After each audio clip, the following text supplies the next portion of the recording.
Pierre-Antoine Plaquevent, je suis analyste et écrivain. J'anime le site strategica.fr et je suis l'auteur du livre Soros et la société ouverte métapolitique du globalisme aux éditions Culture et Racines et du livre Globalisme et dépopulation aux éditions Strategica. Je prépare un troisième livre qui va sortir à la rentrée qui s'appelle Société ouverte contre Eurasie, la géopolitique du globalisme.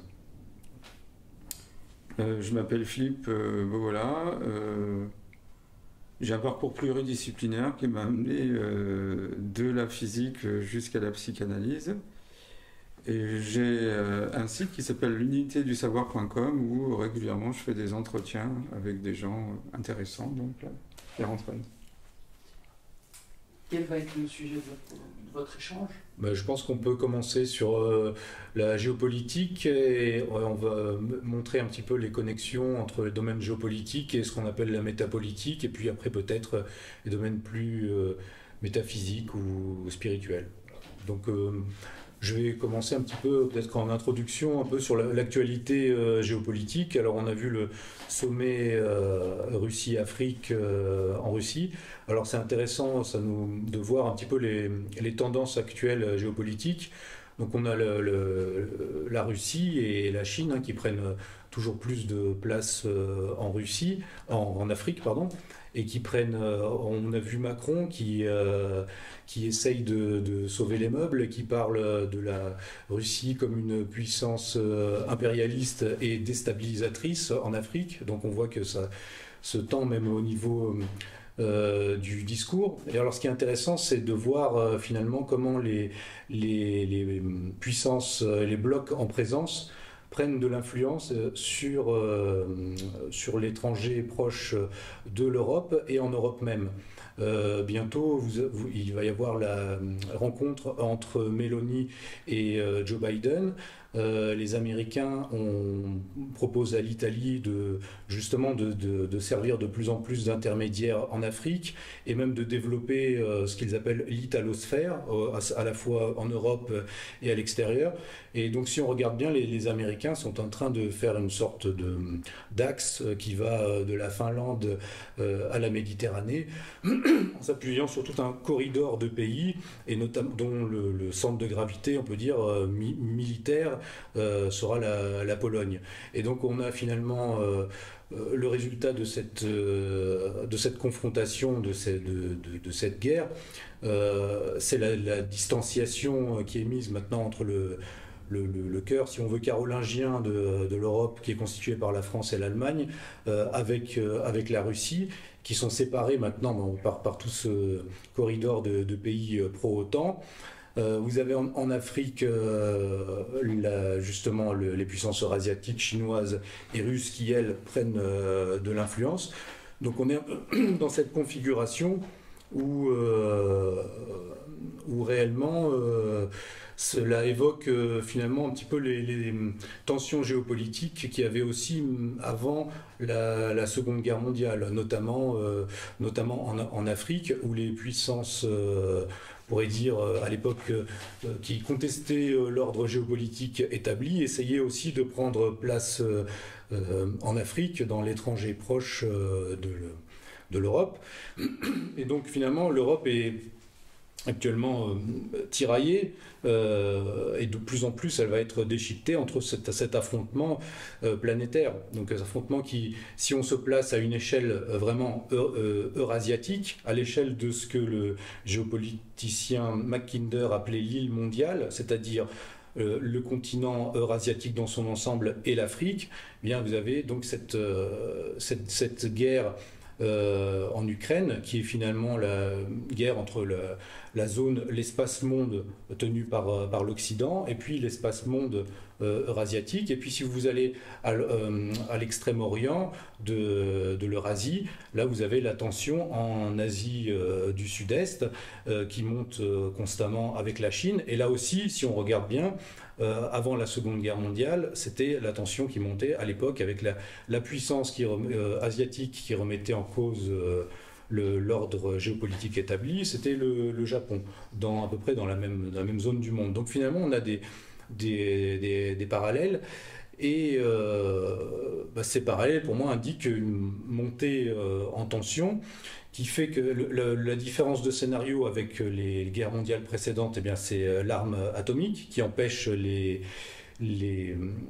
belligérants d'aller finalement jusqu'au bout de l'escalade possible.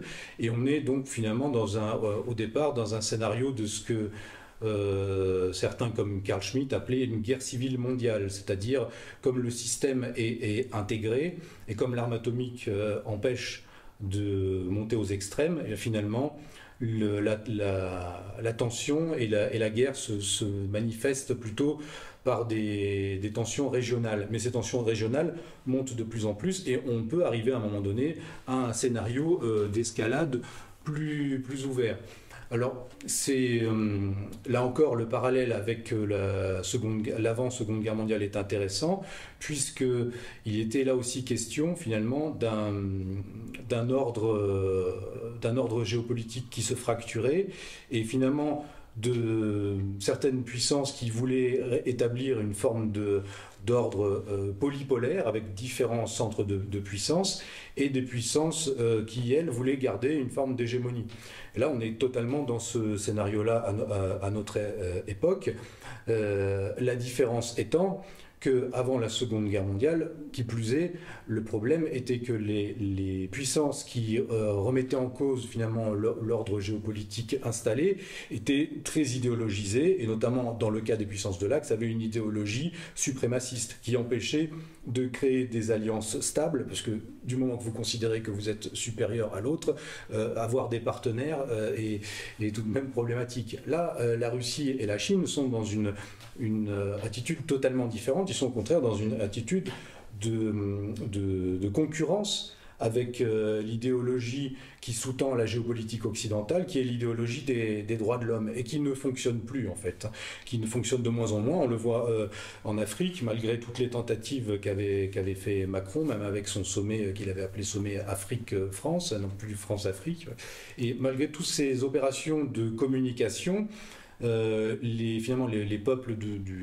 ce qu'on appelle maintenant le Sud global, bon, qui n'est pas si global que ça, mais le Sud géopolitique en quelque sorte, ne croient plus au droit de l'homisme occidental et cherchent de nouveaux partenaires qui, eux, avancent finalement avec un discours beaucoup plus séduisant pour ces puissances du Sud global, puisque c'est un discours, en gros, si ce n'est égalitaire, mais de partenariat équitable et en dehors de toute forme d'idéologie qu'on chercherait à imposer, puisque finalement même les droits de l'homme, qui sont vus en Occident comme la panacée, sont vécus par les peuples extérieurs à l'Occident comme une nouvelle forme d'occidentalisme. Ce n'est plus l'occidentalisme agressif des époques précédentes, ce n'est plus non plus le suprémacisme racial comme à l'époque de la Seconde Guerre mondiale, mais c'est une forme en quelque sorte de suprémacisme, puisque c'est le suprémacisme de la bonne conscience mondiale qui entend imposer le même modèle à tout le monde. Donc ce modèle-là fonctionne de moins en moins, il se déchire et on voit en quelque sorte son hypocrisie, puisque si les peuples extérieurs à l'Occident savent bien faire le décompte des guerres qui ont eu lieu notamment depuis la fin du bloc soviétique.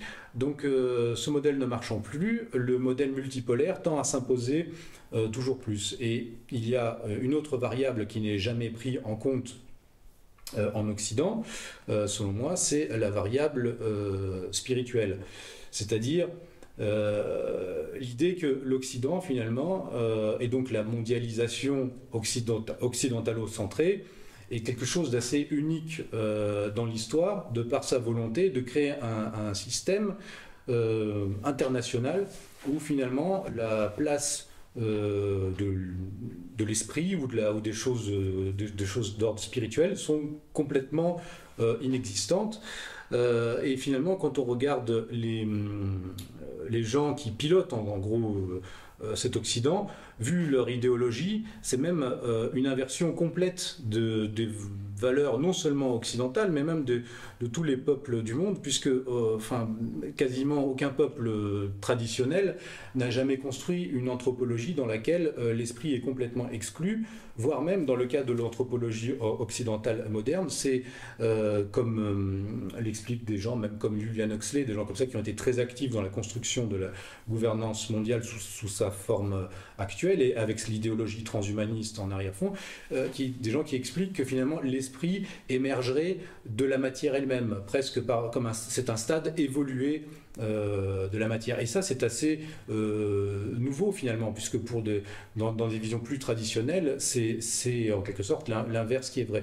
Donc ça nous amène à une autre question qui est au-delà de la géopolitique, la question de la métapolitique, c'est-à-dire l'équivalent de la métaphysique par rapport à la physique, donc des idées qui sous-tendent le politique. Et dans l'idée de multipolarité, il peut y avoir deux formes de multipolarité. Il peut y avoir une forme de multipolarité qui serait juste structurelle, qui est de l'ordre d'organisation de blocs géopolitiques. Et puis il y a la multipolarité qui est là, est vraiment, on pourrait dire, géosophique, qui a un aspect géopolitique et aussi philosophique, qui est qu'est-ce qui va sous-tendre ces différents espaces-mondes et comment réorganiser finalement des formes de relations internationales où des valeurs les valeurs qui fondent les différentes civilisations puissent être respectées par tous, ce qui n'est finalement pas le cas par l'idéologie mondialiste actuelle. Voilà, donc c'est un peu les réflexions. Je voudrais partir de là et peut-être Philippe aura des réflexions sur ça. Oui, alors je vais enchaîner sur la métapolitique. Ce qu'on voit, c'est qu'effectivement, on retrouve un monde bipolaire d'une certaine façon, mais avec des valeurs sociétales complètement différentes. On a d'un côté l'Occident, on pourrait parler d'occidentalisme, c'est Zinoviev qui est le premier à utiliser ce terme, où on a les mouvements LGBTQ, et on voit bien qu'un paramètre important dans l'occidentalisme, c'est de supprimer les frontières. Alors, qu'est-ce que c'est que la métaphysique ? C'est une science qui essaye de comprendre les causes premières et les principes premiers. Et donc, quand on regarde l'histoire ou l'évolution de la vie, la notion de frontière est très importante. Si une cellule n'a pas une frontière, elle ne peut pas vivre. La frontière, c'est ce qui va séparer ce qui est à l'intérieur de la cellule et ce qui est à l'extérieur de la cellule. En biologie, on dit qu'elle est semi-perméable. Et donc, cette notion de frontière, elle n'a fait qu'être attaquée. La frontière qui va séparer un pays d'un autre pays. Et on voit bien qu'on a miné la notion de patriotisme. Comme disait le général de Gaulle, le patriote aime son pays, le nationaliste déteste les autres pays. Et il fallait s'attaquer à l'ultime frontière, celle qui sépare le masculin du féminin. Alors dans les fondements anthropologiques, effectivement, les sociétés qu'on a appelées primitives au départ, maintenant on parle de sociétés racines premières, il y a toujours dans ces sociétés une polarité entre le masculin et le féminin. Et donc, c'est ce qui assure une cohésion de société. Alors, autrefois, on avait une bipolarité qui était basée sur capitalisme, communisme. Maintenant, on a presque une bipolarité qui va être basée sur des luttes qu'on pourrait appeler multipolaires et surtout la conception du masculin et du féminin. Et on voit bien la difficulté qu'ont les globalistes actuellement de diffuser leurs idées dans les pays arabes ou dans les pays africains où ces frontières entre le masculin et le féminin sont encore très présentes. Alors effectivement, ça fait partie des facteurs qui interviennent dans l'effondrement des sociétés complexes. Une société, elle ne peut fonctionner que s'il y a une cohésion sociale. Et les fondements anthropologiques assuraient cette cohésion sociale. Ce que les Allemands appellent le Gemeinschaftsgefühl, le sens communautaire. Dans une autre analogie, Georges Simmel disait qu'une société doit allier ce qu'il appelait le pont, c'est la collectivité, et la porte, c'est le privé. Et on voit bien que cette frontière, elle ne fait que reculer, puisque la prochaine étape, c'est vraiment l'intrusion dans nos corps. On parle après le téléphone portable, il y aura les puces, ou même les caméras à reconnaissance faciale que certains rêvent de voir dans les foyers. Donc on rencontre là l'obsession, les variables cachées de l'occidentalisme, qui est le contrôle absolu et la traçabilité. Alors, quand on regarde, par exemple, la physique classique, il y avait un rêve de tout pouvoir calculer. C'est le déterminisme absolu. Et donc, il y avait un problème, puisque l'homme, par définition, n'est pas calculable, n'est pas quantifiable. Et William Blake, qui est un graveur et poète anglais, s'en était déjà rendu compte à l'époque de Newton, puisqu'il a eu cette formule assez étonnante. Dieu nous protège du sommeil de Newton et de la pensée unique. Le sommeil de Newton, c'était cette espèce d'obsession de tout calculer, de tout quantifier. Et la pensée unique, il avait déjà compris que la science, parce qu'elle avait cette calculabilité, cette capacité de quantifier, allait prendre le dessus sur les sciences humaines et sur les humanités. Alors, Martin Heidegger l'avait compris, puisqu'il disait que la pensée calculante a remplacé la pensée méditante. Donc, une société, elle doit avoir un équilibre entre la sphère privée et la sphère publique. Et c'est ça que l'occidentalisme ne veut pas mettre en avant. C'est assez curieux parce que, en l'état actuel de nos connaissances, on a deux physiques complémentaires. La physique classique est une physique déterministe et la physique quantique est une physique probabiliste, stochastique, aléatoire. Et donc, l'occidentalisme, le globalisme utilise les technologies basées sur la physique quantique pour avoir un déterminisme absolu. Alors effectivement, on voit bien que dans l'agenda 2030 du Forum économique mondial, le deuxième point, c'est qu'il n'y a plus de culture souveraine, mais une multiplicité de gouvernance, une gouvernance multiple, une multipolarité.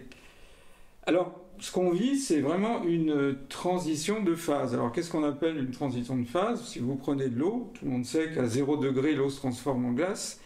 Et au-delà de 100 degrés, supérieur ou égal à 100 degrés, elle passe à l'état de vapeur. Et qu'est-ce qui se passe? C'est l'interaction des molécules qui change. Dans l'eau, les molécules établissent entre elles des interactions par paquets, on appelle ça des clusters.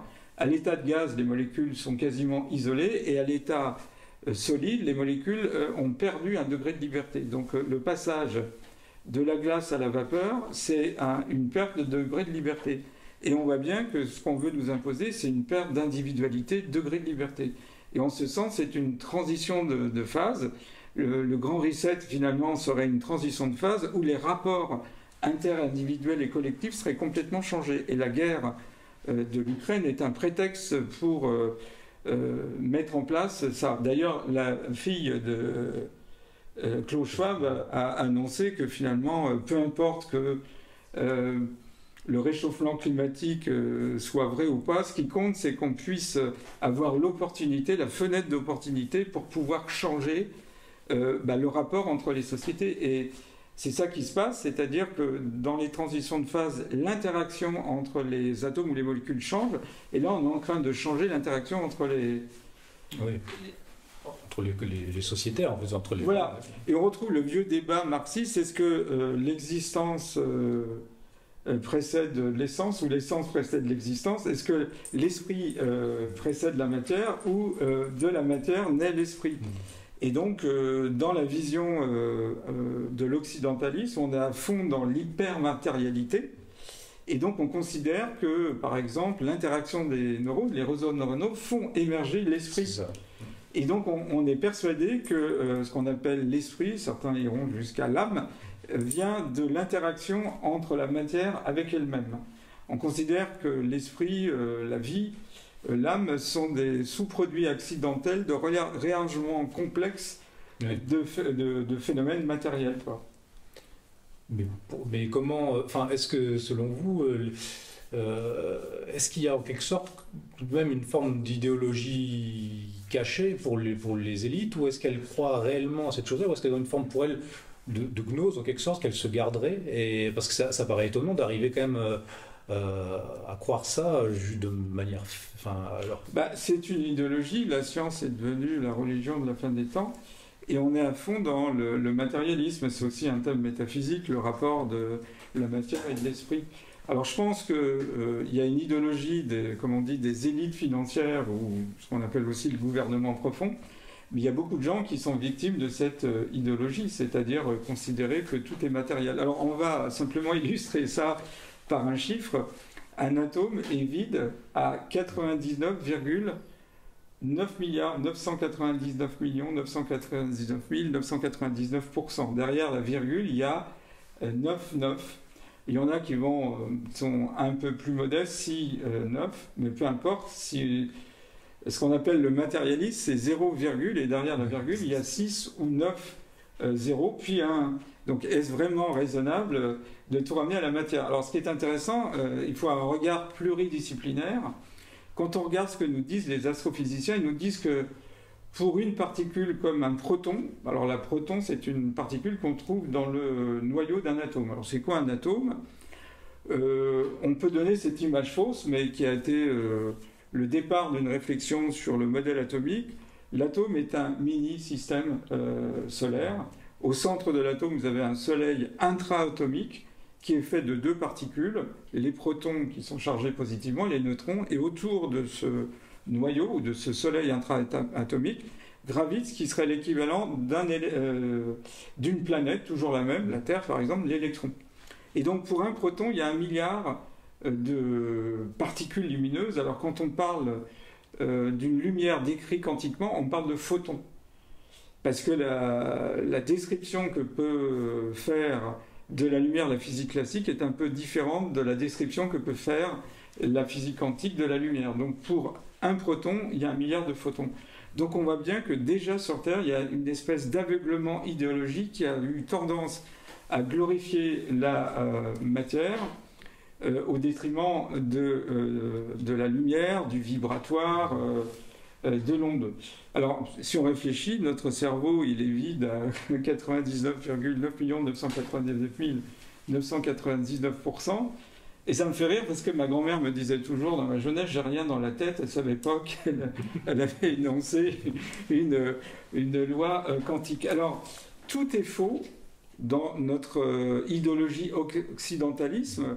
On considère que seule la matière compte, la vibration est négligeable, la frontière n'est plus de mise, il faut aller vers une fusion-confusion. Et on voit bien d'ailleurs l'évolution quand on regarde ce que nous disent les biochimistes et les biologistes. Ça commence par les bactéries, puis après il y a les cellules animales et végétales. Les cellules animales et végétales s'organisent pour donner des organismes pluricellulaires, puis après émergent les espèces, les poissons, les batraciens, les oiseaux, les reptiles, les mammifères, enfin l'homme. Et ce qui nous est proposé, c'est une évolution qu'on appelle rétrograde. C'est-à-dire au lieu d'avoir une pluralité de pays qui chacun garde leur individualité et interagissent en bonne intelligence, eh bien on veut gommer cette biodiversité au profit d'une sorte de globalisme unique où il y aurait 2 organismes géants qui seraient d'un côté les globalistes et de l'autre les souverainistes, voilà, les BRICS. Qui sont amenés à être avalés à terme, puisque là on parlait du sommet Afrique-Russie. Au même moment, il y a dans la ville de Oufa, dans l'Oural, un grand salon sur les smart cities en Russie. Donc on voit que toutes ces tendances-là en Russie sont appuyées par la première banque russe qui s'appelle Sberbank, et qui en fait, donc on a l'État qui lui continue d'avoir un positionnement géopolitique classique, et puis on a tous ces secteurs bancaires, financiers qui eux sont connectés avec l'Occident et qui essayent de pousser dans la même direction. Donc à terme, le but c'est effectivement de créer cet ordre cosmopolitique planétaire intégré. Et effectivement, moi je vois dans le cosmopolitisme, c'est toujours cette même idée de faire l'unité du genre humain par l'extérieur. C'est-à-dire, alors que les points communs qu'on peut trouver finalement dans les cultures, c'est en s'intéressant réellement en profondeur à l'anthropologie de chaque culture. Et là, on peut trouver des points de connexion. Mais cette idée de faire une structure qui va rendre les choses uniques, forcément, ça ne peut que déboucher sur le totalitarisme, ou sur la contrainte, ou sur l'abrutissement, ou un mélange des trois. Mais sur ce que vous avez dit, ce qui me surprend toujours, c'est l'obstination donc de ces élites matérialistes, alors même que tous les moyens donc sont mis vers le matérialisme. Au bout d'un moment, c'est par la physique, par exemple, on arrive à la conclusion qu'il y a bien la présence d'autre chose que la matière, mais on n'en tire pas les conséquences. C'est ça que je n'arrive pas à m'expliquer. Si on parle de métapolitique, la métapolitique des élites est basée sur la physique classique et non pas sur la physique quantique, même si ils utilisent les technologies basées sur la physique quantique pour arriver à leur fin. Alors, ce qui est Arnold Toynbee, qui est un grand historien anglais, disait que chaque civilisation a une espèce d'obsession cachée. Rome a voulu conquérir l'espace. Je crois que l'occidentalisme, c'est vraiment le contrôle absolu des individus jusqu'à contrôler leur âme, leur esprit, leur pensée, leur intelligence. Et donc, on a réussi à contrôler leur pensée, pense-t-il. On a contrôlé leur vision. Il faudrait contrôler l'espace de déplacement, ce qu'on appelle la kinésphère, en termes un petit peu plus savants. Et c'est pour ça qu'on a des villes 15 minutes, l'espace city. Mais quand on regarde le projet, il est non viable. C'est-à-dire, on va prendre quelques exemples. L'uniformisation. En physique, même en physique classique, quand vous avez une source chaude et une source froide, au bout d'un certain temps, il y a un équilibre thermique qui s'établit. La source chaude a donné généreusement sa température à la source froide, et les deux sources sont à la même température. Et ça prend un certain temps, et ça définit une flèche du temps, qu'on appelle la flèche du temps thermodynamique. Mais une fois que les deux sources sont sur la même température, qu'est-ce qui se passe? Le système est mort, il n'y a plus d'échange thermique. D'ailleurs, à vouloir supprimer les classes sociales, il n'y a plus de lutte des classes. Donc c'est la fin de l'histoire. C'est un peu caché le fantasme des communistes qui voulaient supprimer l'évolution de l'histoire, contrairement à ce que pensait Hegel, qui lui considérait qu'il y avait une main invisible théiste qui présidait au destin du monde. Eux, ils considèrent qu'il faut arrêter l'histoire, puisque l'histoire arrêtée fait leur pouvoir. Ensuite, ce qu'on constate, c'est qu'ils gomment la biodiversité. Et donc, il y a deux types d'uniformisation. Il y a une uniformisation qui ne tient pas compte des particularités. Donc, le terme d'uniformisation est impropre. C'est un mot manipulateur. Et puis, il y a l'unité qui est la somme des complémentarités. Et dans les différentes façons d'envisager l'art de vivre ensemble, il y a aussi le fait qu'on croit à l'esprit, on croit à la spiritualité, et on n'est pas dans une vision où tout ça est écarté. Voilà.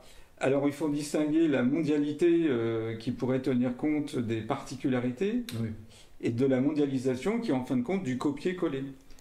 Et puis quand vous faites ça, c'est la vision qu'a l'Occident, c'est une sorte de vision de mort. Dans une approche freudienne, on dirait que l'occidentalisme est plus basé sur les pulsions de mort, Thanatos, que sur les pulsions de vie. Voilà. Et donc on essaye d'avoir une bipolarité qui est basée sur présence ou pas de spiritualité, disparition ou pas des polarités principales masculin-féminin. Et puis après, on verra comment ça s'organise dans les différents blocs. Et en fait, finalement, oui, vous avez dit qu'ils essaient de tenir la sphère des déplacements, et ils essaient de tenir la noosphère par la propagande et l'ingénierie cognitive. Ils essaient de tenir tous les domaines clés de la vie contemporaine, en fait. Mais finalement, pour quel but? Même cette homogénéisation, et même aussi cette disparition des genres, aussi des frontières. Et en fait, c'est parce que, donc là c'est le domaine de la métapolitique, c'est parce que je pense que derrière leur idéologie, il y a vraiment des idées religieuses ou para-religieuses sécularisées, justement de millénarisme et de fin des temps, mais réalisées sur Terre, comme le communisme avait cette idée-là de faire de paradis terrestre. Eux, ils ont cette idée de réparation du monde, de recréer le paradis terrestre, en fait, mais sans Dieu, puisque finalement pour eux, Dieu n'existe pas, et c'est même eux-mêmes Dieu, puisqu'ils nous le disent, des gens comme Harari et tous ces gens. Harari dit l'histoire a commencé quand l'homme a inventé Dieu, elle finira quand l'homme deviendra Dieu. Ces gens-là sont dans cette idée où ils vont devenir eux-mêmes Dieu. C'est ce dont on discutait, vous disiez ça aussi, pour eux il y aura une hiérarchie, il y a les hommes-dieux, et c'est ce que décrivait Aldous Huxley dans Le Meilleur des mondes, en fait, un monde, et eux, en fait, l'idée de nouvel ordre mondial, le terme qu'ils emploient eux-mêmes, ce n'est pas juste un nouvel ordre mondial spatiale ou géographique ou géopolitique, c'est un nouvel ordre des choses en fait, hein, et de nouvelle organisation de toute la création en fait, hein, et donc par le transhumanisme qu'une élite finalement arrive à vivre, et en fait, et là ça rejoint de nouveau la métaphysique, c'est que pour ces gens-là finalement eux veulent rallonger la vie, mais ça ne sera jamais l'éternité. Enfin, ils seront toujours. On peut être dans l'indéfini, comme on peut vivre même. On vient de dire même vivre 1 milliard d'années, ça ne serait pas vivre infiniment. En fait, c'est la différence entre l'infini et l'indéfini, et ils n'arrivent pas, on dirait, à atteindre cette distinction.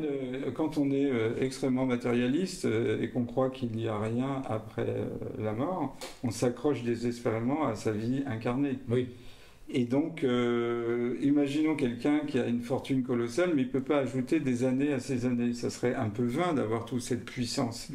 Donc, et puis moi, je pense à une phrase du journal de Jules Renard qui disait être heureux passe encore faut-il que les autres ne le soient pas. Oui, c'est ça. Donc il y a une espèce de volonté, et c'est vraiment une histoire 2.0, c'est la nouvelle Genèse, où cette fois-ci on a un nouvel Adam, une nouvelle Ève qui est transhumanisée. Ils deviennent Dieu. Alors effectivement, on peut considérer qu'il y aura des hiérarchies, il y aura comme dans la mythologie grecque les dieux, ceux qui vivront éternellement, mais comme disait Woody Allen, l'éternité c'est long, surtout à la fin. Il y aura les demi-dieux qui auront moins de longévité et moins de pouvoir intellectuel, peut-être pas les puces que nous propose Elon Musk, qui augmentent les capacités cognitives ou l'exosquelette, donc la puissance. Et puis il y aura le simple mortel. Et donc, c'est pour ça que c'est un mythe fondateur. Il y aurait beaucoup à dire d'ailleurs même sur le côté sacrificiel, le culte de la mort, puisque si on se rappelle la naissance de Rome, Romulus et Rémus, on trace un sillon, et puis Rémus va sortir du sillon et il va être tué. Et il y a différentes versions, soit il sera tué des propres mains de son frère jumeau, ou il sera tué par un légionnaire qu'on appelait à l'époque un sicaire. Et donc, il y a cette volonté d'une nouvelle aventure humaine où ils deviendraient les demi-urges. Et ça explique beaucoup de choses. J'ai mis longtemps à accepter l'idée qu'il y a, au-delà de la volonté de contrôler la finance, une volonté messianique et de se donner une mission où ils orientent complètement l'histoire. D'ailleurs, on voit bien, au lieu d'aller voir la pitié de Delphes, on ira consulter l'intelligence artificielle. Et donc l'intelligence artificielle va, comment dirais-je, contrôler le destin des gens, mais va contrôler également, en termes de prospective, l'avenir de l'humanité. Et donc il y a une volonté d'être complètement anti-humain. D'ailleurs, ils veulent supprimer, dans leur idéologie, l'humaine nature.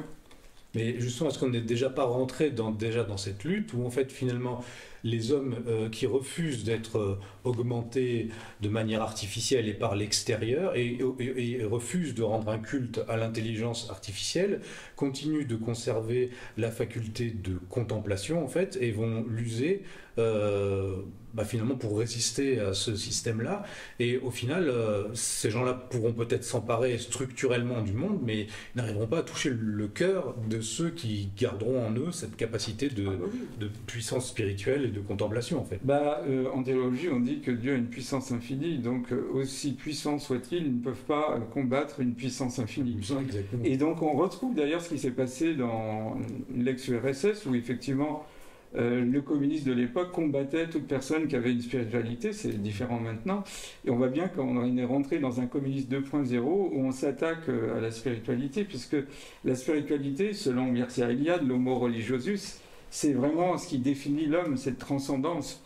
Et donc évidemment ils sont confrontés à des gens qui ne refusent de rentrer dans le transhumanisme, que j'appellerais l'infrahumanisme, et puis cette volonté de maintenir en soi une spiritualité qui est la meilleure forme de résistance qui soit. Oui, oui, oui. Et d'autant que, par exemple, si on regarde justement tout ce flou sur le genre, cette volonté de fusionner les genres, on est dans la matérialisation et dans la sécularisation de l'idée de l'androgyne primordial qu'on trouve dans plein de traditions chez Platon. Et en fait, c'est une forme de singerie, de parodie de ça en fait. Hein, toujours pareil de cette idée de le faire de manière matérialiste en fait. Hein. Donc c'est l'homme primordial à l'envers en fait. C'est même l'inverse du mythe qu'on trouve chez Platon, parce que Platon dit qu'autrefois, il y avait des hommes qui avaient 2 têtes, 4 bras, 2 jambes, et qui avaient un sexe masculin et féminin, et ils ont voulu rivaliser avec les dieux, et les dieux ont décidé de les couper en 2. Et donc il y a eu, du fait de cette coupure, des hommes et des femmes, et depuis ils essaient de se réunifier, parce qu'ils ont la nostalgie de l'être unique qu'ils étaient. C'est un peu l'inverse qu'ils font. Et donc la règle d'or, ça avait déjà été pointé du doigt chez Hannah Arendt, c'est que tout est inversé. Même. Et René Guénon, qui avait déjà vu l'escalade vers laquelle on est actuellement, disait que le point le plus bas, l'hypermatérialisme, est le reflet obscur ou l'image inversée du point le plus haut. C'est comme ça qu'il définissait le mal, entre guillemets. Et tout est inversé, c'est-à-dire que ils font tout à l'envers. Il y a une inversion de tout, des élites, et on voit bien que c'est une inversion vers un nouvel homme qui serait l'antithèse de l'homme, j'allais dire, naturel. Ne pouvant pas en quelque sorte frapper le créateur, il attaque la créature en fait. Voilà. Selon le catholicisme, Dieu a créé l'homme à son image il a créé homme et femme. Donc ils essaient de s'attaquer au produit de la création du créateur. Voilà, mais je pense qu'on peut faire un tour d'horizon. Peut-être qu'est-ce qu'on pourrait ajouter sur ces thématiques sur l'après, vous avez parlé de transition, de phase de transition, de passage d'un état à un autre. Est-ce que cet état est-ce qu'on peut passer d'un état finalement négatif à un état positif? Est-ce que ça peut être une transition vers quelque chose de mieux finalement? Déjà, en parlant avec des gens comme vous, j'ai constaté que la plupart des gens ont augmenté leur compréhension du monde. Donc déjà, c'est un bienfait. Il y a des tas de gens qui ont commencé à comprendre les sous-bassements du monde, le dessous des cartes, comme on dit, et ils se sont eux-mêmes informés. Donc déjà, il y a une montée de compréhension, une montée de conscience. Maintenant, il faut aller un petit peu plus loin. Le philosophe Mène de Buran disait « La maladie nous fait rentrer à l'intérieur de chez nous, la bonne santé nous amène à sortir de chez soi. » Donc je pense que on est actuellement dans le temps des révélations. C'est pour ça que je considère que beaucoup d'analystes sont des révélationnaires. Maintenant, il faut rentrer dans un principe de résistance et on va rentrer à l'intérieur de chez nous. Et je trouve que se connecter avec cette dimension spirituelle, c'est la meilleure forme de résistance qui soit. Puisque, effectivement, selon l'art de la guerre de Sun Tzu, ils sont très forts au niveau matériel, c'est leur atout, donc il ne faut pas aller dans leur côté maîtrisé, mais par contre, il faut aller là où ils ont une incomplétude et un manque et un vide, c'est le côté spirituel. Et concrètement, si on regarde même au niveau de l'organisation, c'est comme ça que fonctionnaient les premiers chrétiens, en quelque sorte. Oui. Face à l'Empire, eh bien, ils vivaient, enfin, l'Ecclésia, des premiers temps, fonctionnait comme une forme de société parallèle étendue à l'échelle de l'Empire romain et qui essayait et qui, à la fin, a fini par transformer de l'intérieur l'Empire, en fait. Tout à fait. Alors, ce qui est intéressant, quand j'ai fait l'inventaire des causes qui amènent une civilisation à chuter, il y a eu des tas de commentaires. Il y a souvent la corruption des élites, on est en plein dedans. Et puis, il y a des facteurs mystiques qui interviennent, comme ça a été le cas de l'Empire romain, puisque on est passé du paganisme à la chrétienté. Les gens sont symboliquement rentrés à l'intérieur de chez eux. Ils se sont réunis dans les catacombes. Et c'est un peu ce qui est amené à faire. Je crois que un citoyen, c'est un sujet informé. Un super citoyen à venir, ça sera un sujet informé et spirituel. Très bien. Je pense qu'on peut conclure là-dessus. Et merci. Merci pour la qualité de l'échange. Merci à vous. Merci.